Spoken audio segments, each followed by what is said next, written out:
Losing fat just changed forever, and most people haven't caught up yet. I coach thousands of people every month in my online coaching business. 2 years ago, almost none of them were taking a fat loss drug, and today, the ones who are and are losing weight the fastest are the ones I'm most worried about. And here's what's changed. Every diet most people do, usually something knocks you off track. Work got busy, the holidays hit, you were traveling. And that's not you being weak, that's just life. But every time you kept something from those diets. You might have learned how to cook a few meals that you like that can stick within your calorie deficit. Maybe you learned how to go to the gym consistently. You were weighing your food and you learned what a real portion size looks like. And that stuff stayed with you even if you fell off your diet. But this time around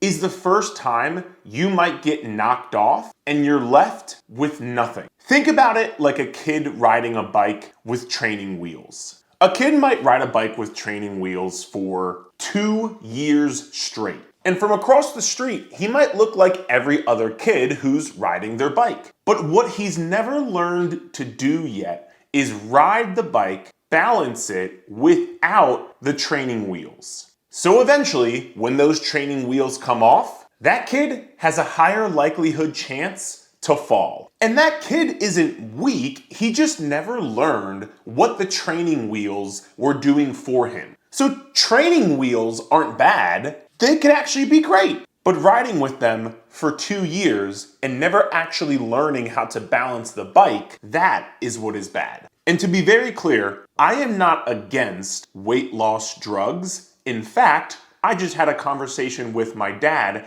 about him getting on them. But I gave him one condition, and I'll tell you what that is at the end. So if your training wheels come off of your bike and you fall, in the diet world, that means you might lose some weight with these drugs, but then the weight would be gained all back and then some. And what happens is when you're losing weight fast with these drugs, you're not just losing fat, you're losing fat and muscle. And what nobody tells you is the people who gain a lot of the weight back, they're not gaining back fat and muscle, they're just gaining back all fat. So even if you lost 40 pounds and unfortunately gained 40 pounds back, you are actually more fat by gaining back the 40 pounds. And one of our clients, Leanne, lived this. Before coaching with us, she started on a GLP-1. And she was losing weight faster than she was in her entire life. And it wasn't cheating, she was just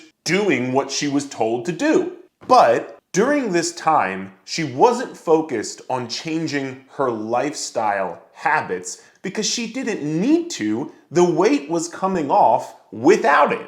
And so eventually, when she had to stop taking the GLP-1 because insurance would no longer cover it, she ended up gaining all of the weight back and then some. And she thought it was her fault, but it wasn't because she had just never built her plan in a way that was going to be sustainable with or without the drug. And so when she joined coaching, that's exactly what we did. And now she's down over 45 pounds with no weight loss drug and keeping it off this entire time. So why am I so worried about people who are taking GLP-1s and losing weight fast? Well, it's not just the muscle loss that we just talked about. There's a part I don't think anybody explains right. Because these drugs don't just reach in and take your muscle, they take your appetite, and then something else happens that nobody warns you about. Think about if you were carrying your groceries in from the car. As we all do,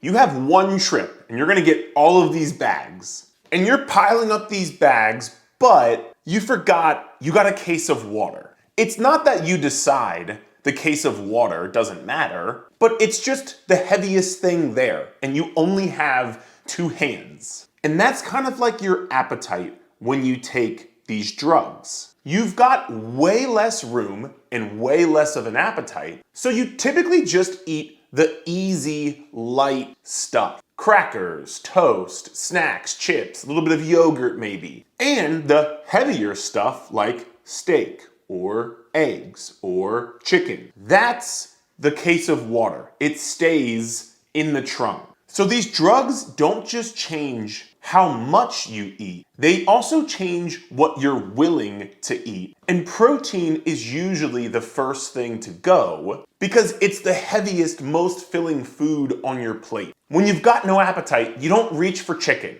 So muscle loss isn't a side effect of taking a GLP-1, it's a side effect of what you stop eating when you take a GLP-1. And that's actually good news because you can change what's on your plate and how you consume it, which we'll talk about towards the end of the video. But right before we do, I want to talk about losing muscle costs you something, and it's not what everybody says. You've heard losing muscle slows down your metabolism, and this is true, but usually not in the way most people explain it. Because people think, oh, you lose muscle and your engine in your car gets smaller. You burn less calories. And it's actually not just the muscle loss. There are 3 things that cause this to happen. And you can think about it like a nail in your tire. If there's 1 nail in your tire, there's a small, slow leak that is letting the air out. But if there are 3 nails in the tire, you might try to go to the gas station every morning and put air in, but eventually that tire is just gonna go flat.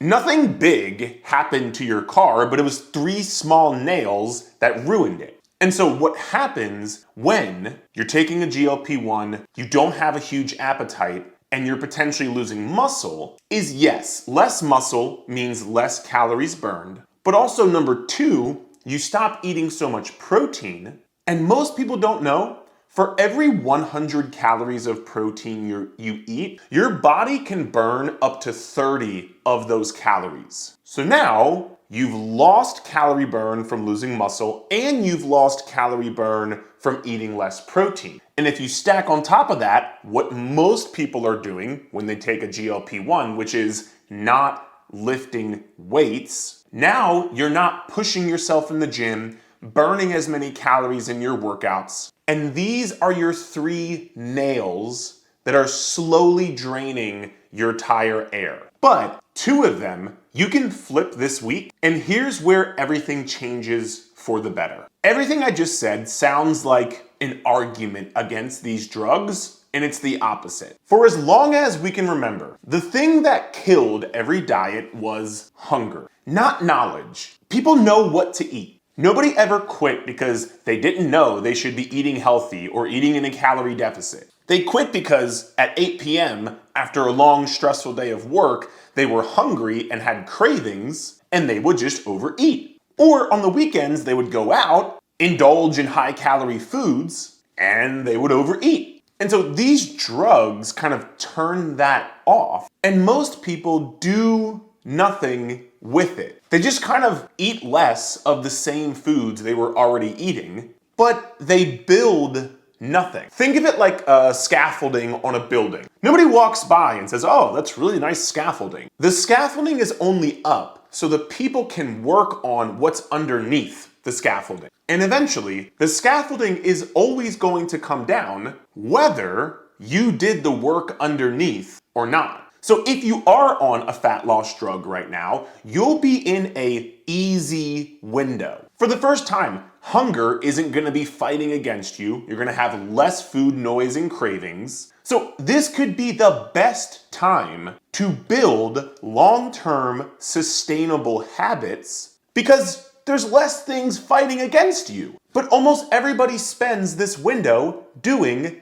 nothing. You don't get into a good strength routine, you don't figure out how to prioritize high protein meals, and you just lose weight and muscle, don't build any habits, end up as a soft, skinny fat, and then you gain all of your fat back. The drug isn't going to build a habit for you. It might make it easier to build these habits, but it's still up to you to put in the work. And so what habits should you be building? There's three main ones. Number one is protein, but here's the trap. Because your appetite is stripped away, you're gonna feel like you're eating enough and you don't need more, and you'll be losing weight each week feeling like you're winning. But remember, the less you eat, the more of it has to be protein. So here's your number. Take your goal body weight in pounds, multiply that by 0.7, and that's how many grams of protein you should be eating per day as a minimum if you're taking a GLP-1 weight loss drug. So if you want to weigh 150 pounds, you would eat at least 105 grams of protein per day. And a pro tip to help you get in more protein, eat protein more times throughout the day. If you only have 2 meals per day, that would mean you'd have to eat 50 plus grams of protein at every single meal, which is hard enough without a GLP-1, but even more hard with it because your appetite is so low. But if you eat protein 3, 4, 5 times per day, you have some eggs and yogurt in the morning, you have chicken at lunch, you have a protein shake, you have salmon at dinner. Now you give your body 4 or 5 opportunities to eat more protein, which will make it easier to stack up the protein in smaller quantities in each meal to then hit your protein goal for the day. And right here is the protein supplement brand that I use. It's low calorie, no sugar, whey isolate, which is the easiest form of protein powder to digest. If you're interested in grabbing one of those, I will put the link in the description of the video below. Now, the second habit you should be overly obsessed with is lifting weights, and not just lifting weights, because the problem is most people think, oh, I'll just do lightweight for high reps and that will help me lose fat and tone up. Especially on a GLP-1, this is not true because your body needs a reason to keep and or build muscle. If it doesn't have a reason, it is going to get rid of it. So you need to make sure you're lifting 2 to 4 days per week for 30 to 60 minutes at a time, and it needs to be lifting heavy weight. Now, what is heavy weight? This will be dependent on each person, but a good rule of thumb, lift in the 5 to 12 rep range. And if you're doing a set of 10 reps, the 8th rep, 9th rep, and 10th rep should be difficult, challenging reps to complete. So if you're just lifting the weight and it's super easy, all 10 reps, you're not lifting heavy enough and you need to bump up the weight you are lifting. And the third habit you must focus on if you're taking a weight loss drug is walking and your daily steps. Because research has shown one of the best ways to not just lose weight, but especially maintain your weight loss is by keeping up with at least 7,000 daily steps per day. It's the best way to keep your metabolism and calorie burn higher without having to dedicate a ton of exercise. And these steps can be broken up throughout the day. Maybe it's a 10-minute walk in the morning, maybe it's a 20-minute walk at lunch, maybe you take one of your phone calls walking around or on a walking pad.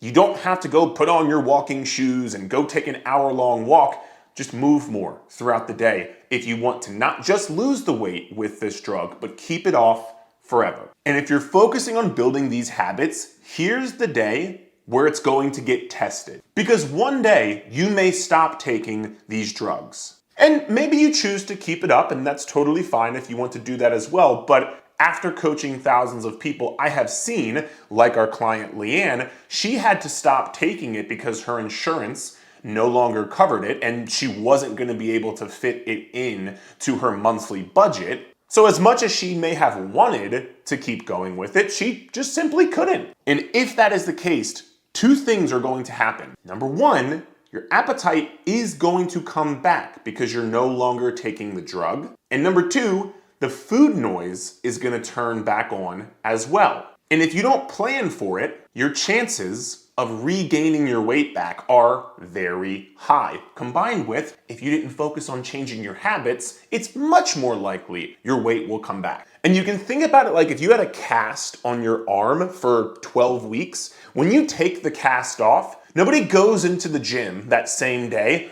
puts 200 pounds on the bench press and just starts repping it out. Yeah, your arm is technically fine, but it's just weaker than it was before. You have to go in and slowly work your way back up. You need a ramp. Your appetite is the same way. So if and when that day comes where you stop taking a GLP-1, first, you should be tapering off. Talk with your doctor. Try not to just stop cold turkey. Number two, you should expect yourself to be a little bit more hungry. And this is where with our online coaching clients, we will help them taper off and come off a weight loss drug, change their plan, adjust their calories, and make sure we can work with them and their body's hunger to get more back to normal so they don't rebound with weight gain. And number three, have your protein, lifting, and walking in check by then. Because you can't try to start new habits and regain all of your appetite back in 1 week. That is a recipe for gaining your weight back. Which brings me back to my dad, who is in his 60s. He's carried some extra weight his whole life, and we've been going back and forth about if a GLP-1 drug might be right for him.